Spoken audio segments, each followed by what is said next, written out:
Recording.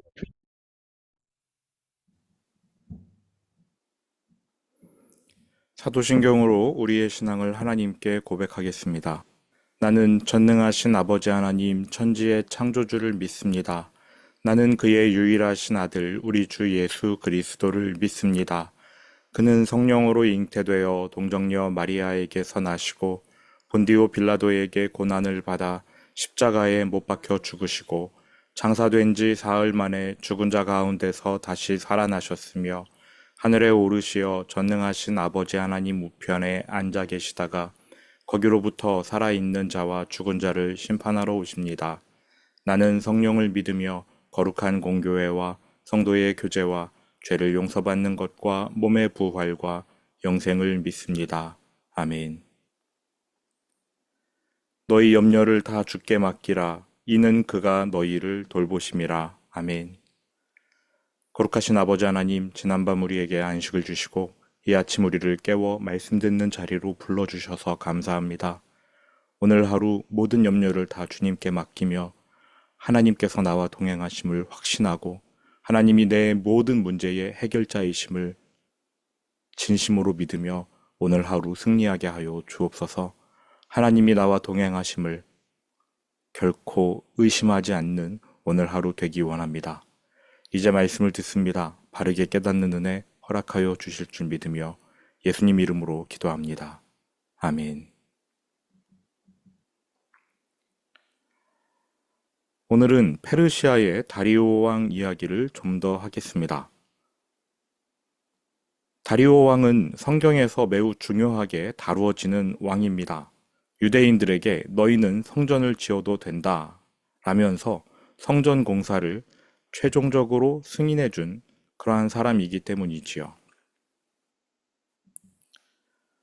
다리오 왕 성전 재건 공사를 최종 승인해준 페르시아의 왕입니다. 이 왕의 승인 덕분에 유대인들은 예루살렘의 성전을 재건할 수 있었고요. 이렇게 완성된 성전을 수룹바벨 성전이라고 부릅니다. 왜냐하면 1차 귀환자들 중 대표가 수룹바벨이기 때문입니다. 그가 성전 재건 공사를 진두지휘했는데요. 과거 솔로몬의 이름으로 솔로몬 성전이라 불렸듯이 지금 다시 세워진 성전은 수룹바벨 성전이라 불립니다. 다리오 왕은 페르시아 제국의 온갖 시스템을 갖춘 페르시아 제국의 성군이지요. 행정구역을 나누어서 통제했고 또 지역 간 다양한 화폐를 하나로 통일했습니다. 각 지역을 연결하는 도로를 닦아 통신을 용이하게 하는 등 나라의 기틀을 잡았습니다. 제국다운 면모를 드러낸 페르시아 최고의 왕이었습니다. 다니엘 8장 4절 내가 본즉 그 순양이 서쪽과 북쪽과 남쪽을 향하여 받으나 그것을 당할 짐승이 하나도 없고 그 손에서 구할 자가 없으므로 그것이 원하는 대로 행하고 강하여졌더라. 다리오 왕 때의 페르시아가 이랬습니다. 여기서 순양, 다니엘이 환상 중에 보았던 순양은 페르시아 제국이었는데 그 위용을 가장 크게 드러냈던 왕이 바로 다리오였습니다. 한마디로 천하무적이었습니다. 원하는 대로 모든 것을 다 할 수 있었던 다리오 왕. 근데 문제는 이처럼 승승장구하는데 모든 나라, 모든 사람이 다 그렇듯 잘 되고 잘 되고 잘 되면 교만해지지요. 다리오 왕도 교만해졌습니다. 화면에서 보시는 이 지역은 오늘날 터키입니다. 우리가 요한계시록에서 배운 7교회가 있는 지역, 소아시아, 기억나십니까? 원래 이 지역은요, 저쪽 물 건너 그리스의 식민지였습니다. 여기를 로마 시대에는 소아시아라고 했고요. 이 당시에는 이오니아라고 불렀습니다. 이 지역도 다리오 왕이 다스려요. 점령합니다. 근데 문제는 이오니아 사람들의 콧대가 높았다는 겁니다. 페르시아의 통치를 순순히 받아들이려 하지 않았어요. 우리는 그리스 사람이다. 역사도 오래되었고 위대한 철학자들의 후예인데 저 근본 없는 페르시아 놈들이 감히 우리를 어떻게 점령하느냐 라면서 반란을 일으켰습니다. 처음에는 다리오 왕이 신경 쓰지 않았습니다. 그림에서 보시듯 페르시아의 땅덩어리가 워낙 커져 있는 바람에 저 끝 귀퉁이의 반란까지 신경 쓸 겨를이 없었던 것이지요. 하지만 자꾸 이오니아 사람들이 반란을 일으키니까 놔둘 수는 없습니다. 다리오 왕이 진압합니다. 그러면 이오니아 사람들이 이제 페르시아의 통치를 순순히 받아들이느냐? 아닙니다. 더 큰 반란을 도모합니다. 이를 위해 본토 그리스 땅에 SOS를 칩니다. 우리가 지금 페르시아를 대적하려 하는데 힘을 좀 보태달라. 하지만 그리스 본토는 여러 도시국가의 느슨한 연합체이지요. 단결, 연합, 이런 게 어려워요. 독재 체제면 쉽게 결정했을 텐데 그게 안 됩니다. 옛날부터 민주주의가 발달해서 이오니아를 도와줄지 말지를 표결에 붙입니다. 가뜩이나 이 그리스 지역은 합의점에 이르는 게 힘든 그러한 도시국가의 연합인데 이들이 이오니아를 돕자니 대적해야 할 페르시아가 너무 커요. 규모가 큽니다. 역공당할까 두려워서 쉽게 결정을 못 내립니다. 대부분의 그리스 도시국가들이 뒷짐지고 있는데 아테네가 이오니아를 돕겠다고 나섭니다. 이오니아 사람들은 아테네의 후원을 등에 업고 한 번 더 반란을 일으키는데요. 이번에 다리오 왕이 정말 화가 나서 진압해버립니다. 진압한 후에 다리오 왕이 곰곰이 생각해보니 이게 너무 괘씸한 거예요. 그래서 결심합니다. 저 본토 그리스를 공격해야 되겠다. 이게 바로 잘못된 결정, 교만한 결정이었습니다. 성경은 교만이 패망의 선봉이라고 말하는데요. 결론부터 말하면 그리스와의 전쟁 이후 이 큰 나라 페르시아가 휘청거립니다.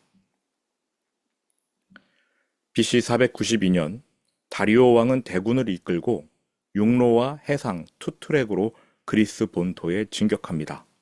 작전 자체는 좋았어요. 수륙 양공 작전이죠. 양쪽에서 포위해서 성공 가능성을 높이는 겁니다.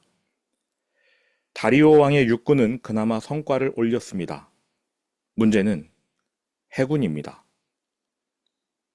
엄청난 함선들을 끌고 바다로 그리스를 향해 진격했는데 폭풍을 만나 전부 침몰하고 맙니다.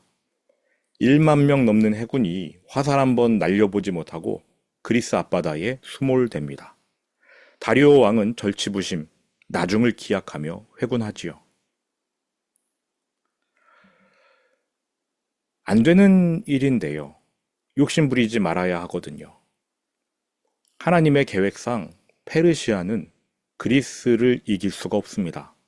페르시아가 아무리 땅덩어리가 커도 하나님의 예정은 그리스가 페르시아를 이기는 겁니다. 안 되는 일에 욕심부리지 말아야 하는데 다리오 왕이 자존심이 많이 상했습니다. 2년 후 다리오 왕은 해군 규모를 늘려서 그리스로 진격합니다. 2년 전에 성과를 거뒀던 건 육군이었어요. 그러면 자원을 육군에 집중시켜서 육군으로 물량전을 펼쳐야 성공할 수 있었을 텐데 폭풍을 맞아서 해군이 참사된 것에 자존심이 상했습니다. 그래서 해군을 늘려 출정합니다. 교만은 패망의 선봉이지요. 페르시아 함선이 그리스의 마라톤 평야 앞에 도착합니다. 배에서 내린 페르시아 궁수들이 자리를 잡고 그리스를 향해 활을 날리는데 페르시아의 주 무기가 활입니다. 활은 어느 정도 거리가 있어야 위력을 발하는 무기잖아요. 근거리 육탄전에는 소용이 없습니다.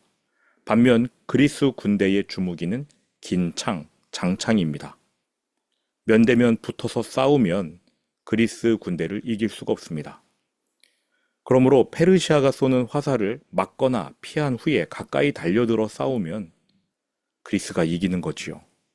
이 마라톤 전투에서 다리오 왕의 대군이 아테네의 소수 병력에 무너져 버립니다. 사족으로 말씀드리는데 이 마라톤 전투의 승전 소식을 아테네 지역에 알리려고 페이디피데스라는 병사가 긴 거리를 달려가는데 이를 기념하기 위해 생긴 것이 마라톤이라고들 합니다. 마라톤을 왜 뛰는지는 모르겠어요. 이렇게 해서 페르시아와 그리스의 1차 전쟁이 끝나버립니다. 이오니아의 반란부터 계산하면 대략 10년 정도 걸린 전쟁이고 본격적인 싸움만 시간 계산하면 2년에 걸쳐 치러진 전쟁인데 다리오 왕이 너무 많은 것을 잃어버렸습니다. 4년 후 BC 486년 다리오 왕은 애굽에서 일어난 반란을 진압하다가 어이없게 전사합니다. 말년이 좋지가 않는 거지요. 다리오가 죽고 그의 아들 아하수에로, 우리에게는 에스더의 남편으로 유명하지 않습니까? 아하수에로가 페르시아의 왕권을 이어받습니다. 아하수에로는 즉위하자마자 아버지가 전사했던 애굽 땅으로 달려가 반란을 진압해버립니다. 그리고는 자신의 능력과 위세를 자랑하기 위해 6개월간 큰 잔치를 벌이는데요. 이게 바로 에스더서의 배경입니다. 애굽의 반란을 진압하고 자신의 능력, 자신의 위세를 자랑하기 위해 6개월간 큰 잔치를 벌입니다. 에스더 1장 2절부터 4절까지입니다. 당시에 아하수에로 왕이 수산궁에서 즉위하고 왕위에 있은 지 제3년에, 그러니까 요 사이에 즉위하고 3년 요 사이에 애굽의 반란을 진압한 거예요. 그의 모든 지방관과 신하들을 위하여 잔치를 베푸니 바사와 메대의 장수와 각 지방의 귀족과 지방관들이 다 왕 앞에 있는지라. 왕이 여러 날 곧 180일 동안에 그의 영화로운 나라의 부함과 위엄의 혁혁함을 나타내니라. 애굽 반란 진압한 것을 자축하면서 6개월, 180일 동안 잔치를 엽니다. 지방 관리들을 불러서 좋은 음식 먹이고 비싼 술 내어주며 왕권의 강력함을 선전한 것이지요. 이렇게 6개월 파티했으면 충분하지 않습니까? 이제 멈추고 국정을 돌봐야 하는데 아하수에로가 말하기를 지난 6개월은 지방 관리들과 파티했으니 이번엔 수도, 수산성의 백성을 위해 파티를 따로 열겠다라면서 일주일을 더 놉니다. 에스더 1장 5절 이날이 지남에 왕이 또 도성 수산에 있는 귀천간의 백성을 위하여 왕궁 후원들에서 7일 동안 잔치를 베풀세. 이 술파티, 일주일간의 술파티 중에 거나하게 취하여 기분이 너무 좋았는지 아하수에로가 자기 아내 왕후 와스디의 미모를 자랑하려고 합니다. 육신의 정욕, 안목의 정욕, 이생의 자랑이지요. 제7일에 왕이 주흥이 일어나서 왕후 와스디를 청하여 왕후의 관을 정제하고 왕 앞으로 나아오게 하여 그의 아리따움을 뭇 백성과 지방관들에게 보이게 하라 하니 이는 왕후의 용모가 보기에 좋음이라. 아내의 미모를 자랑하고 싶어서 명령합니다. 왕비 와수디는 왕관을 쓰고 내 신하들 앞에 서시오. 그런데 와스디가 이 명령을 거절합니다. 그러나 왕후 와스디는 내시가 전하는 왕명을 따르기를 싫어하니 왕이 진노하여 마음속이 불붙는 듯 하더라. 흔히들 그냥 왕관 쓰고 사람들 앞에 서기만 하면 될 텐데 왜 거절했을까 의아해합니다만 사실 아하수에로 왕은 왕관만 쓴 채 나체로 사람들 앞에 서라고 명령한 겁니다. 당시 이 지역에서 왕이 신하들 앞에 왕비의 알몸을 드러내고 그 미모를 자랑했던 일이 비일비재했습니다. 와수디 왕후는 이 명령을 거절합니다. 당연히 기분 나쁘겠죠. 술 파티가 다 끝난 후에 정신을 차리고 보니까 아하수에로는 자기 아내의 불복종에 몹시 불쾌해합니다. 또 옆에서 신하들이 부추기는 바람에 그 즉시 왕후를 폐위시키고 미윈 대회를 열어서 차기 왕후를 선발합니다. 이때 등장한 사람이 바로 유대인 출신의 에스더지요. 여기에 참가하여 확실한 눈도장을 찍고 결국엔 왕후로 선택됩니다. 저는 사실 에스더 또 그의 외삼촌 모르드게 이 사람들을 별로 안 좋아합니다. 신앙심이 깊었다면 유대 땅 본국으로 일찌감치 귀환했을 텐데 굳이 페르시아에 남아있던 이유? 유대 땅에서 사는 것보다 여기에서 사는 게 훨씬 부유해지고 편하기 때문에 그랬을 겁니다. 유대 땅으로 돌아간 사람들은 굉장히 고생했거든요. 어쨌든 그러나 하나님께서는 이러한 에스더를 통해서 자신의 계획과 뜻을 이루어 주시지요. 에스더가 왕으로 선택된 때, 이때는 아하수에로가 왕이 된 지 7년 되던 해입니다. 아하수에로가 BC 486년에 즉위했으니 7년째 되던 해는 BC 480년이겠죠. 에스더 2장 17절 아하수에로 왕의 제7년 10월 곧 데벳 월에 에스더가 왕궁에 인도되어 들어가서 왕 앞에 나가니. 아하수에로는 에스더를 맞아들인 후에 자기 아버지 다리오 왕의 못다 이룬 꿈, 그리스 정벌을 재개하려 합니다. 성경과 역사 사건의 연도를 계산해 보니까 에스더가 왕후가 되던 해, 즉 BC 480년에 아하수에로가 그리스로 진격해요. 이번에도 2년에 걸쳐 전쟁이 펼쳐집니다. 역사에서는 이를 일컬어 제2차 페르시아 전쟁 혹은 2차 그리스 전쟁 이렇게 부릅니다. 이때 그리스의 도시국가 스파르타가 아하수에로를 막아섭니다. 300명의 용사로 아하수에로의 대군에 상당한 타격을 주었다라는 게 역사적인 사실, 정설로 알려집니다. 300이라는 제목의 영화가 따로 나올 정도로 이 사건이 매우 큰 사건이었던 것 같아요. 제가 그 영화를 봤는데 심하게 왜곡되고 과장되었습니다. 어쨌든 페르시아는 물량전을 펼쳐 스파르타를 무찌릅니다. 근데 과연 이것을 승리라고 부를 수 있을지는 의문인 것이 초라한 승리로 끝나버리기 때문입니다. 그래도 스파르타를 제압하고 아테네까지 진격했으니까 절반의 성공이라 평가할 수는 있겠지요. 아하수에로는 이 그리스 전쟁을 완전히 제압하지 못해서 마무리하지 못했다는 생각에 아쉬워하면서 한 번 더 원정을 계획합니다. 돈도 많이 모으고 함선도 많이 만들고 해군도 크게 양성합니다. 이번에야말로 아테네를 완전히 제압할 기회라고 생각하지요. 그 다음에 BC 479년에 해군을 모아서 그리스로 진격합니다. 살라미스 해전으로 불리는 이 유명한 전쟁에서 소수의 그리스, 아테네 해군이 다수의 페르시아 해군을 무찔러요. 아하수에로 왕은 패배합니다. 그리고 본국으로 돌아오지요. 다시는 해외 원정 떠나지 않습니다. 본국으로 돌아오고 5년 지났을 때 BC 474년 아하수에로 제12년째 되던 해에 하만이라는 신하가 유대인을 말살하려는 계획을 꾸밉니다. 그리고는 언제 유대인을 일제히 죽일 것인가 기일을 얻기 위해 제비를 뽑지요.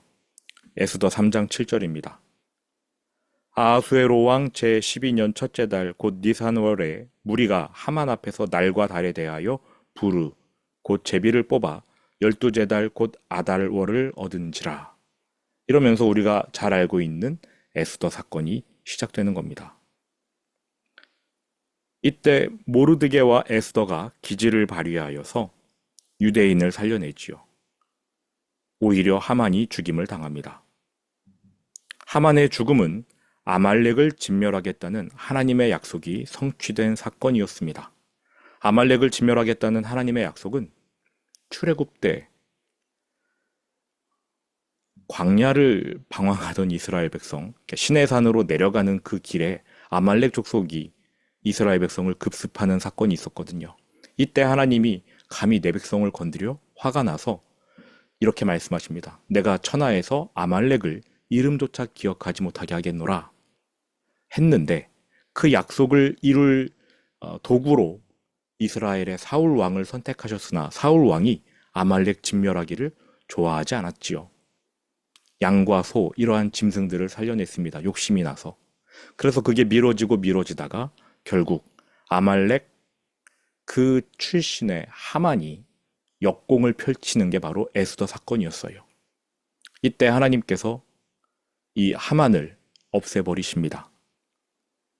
그리고는 여호수아에게 하신 그 약속, 내가 천하에서 아말렉을 이름조차 기억나지 못하게 할 것이다. 그 약속을 하나님이 이루어 내십니다. 이후 아하수에로 왕은 제국 안에서 시스템 정비에만 힘씁니다. 수도를 건축하고 궁전을 더 크게 짓는 등 건설, 이 부분에 집중하지요. 그러다가 465년 신하에게 암살당하고요. 왕권은 그의 아들인 아닥사스다에게 넘어갑니다. 이 아닥사스다는 구약 성경에 나오는 마지막 페르시아의 왕입니다. 아들이 아버지 암살에 개입한 것 같기도 합니다.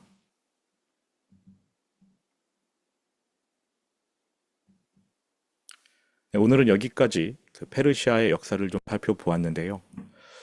에스더 사건이 꽤 와닿습니다. 하나님께서 약속하신 일을 하나님의 사람들을 통해 이루어 나가신다. 에스더 책을 펼쳐보시면 하나님이라는 단어가 한 번도 나오지 않습니다. 하나님이 보이지 않는 유일한 성경이 에스더예요. 하나님이라는 글자가 등장하지 않지요.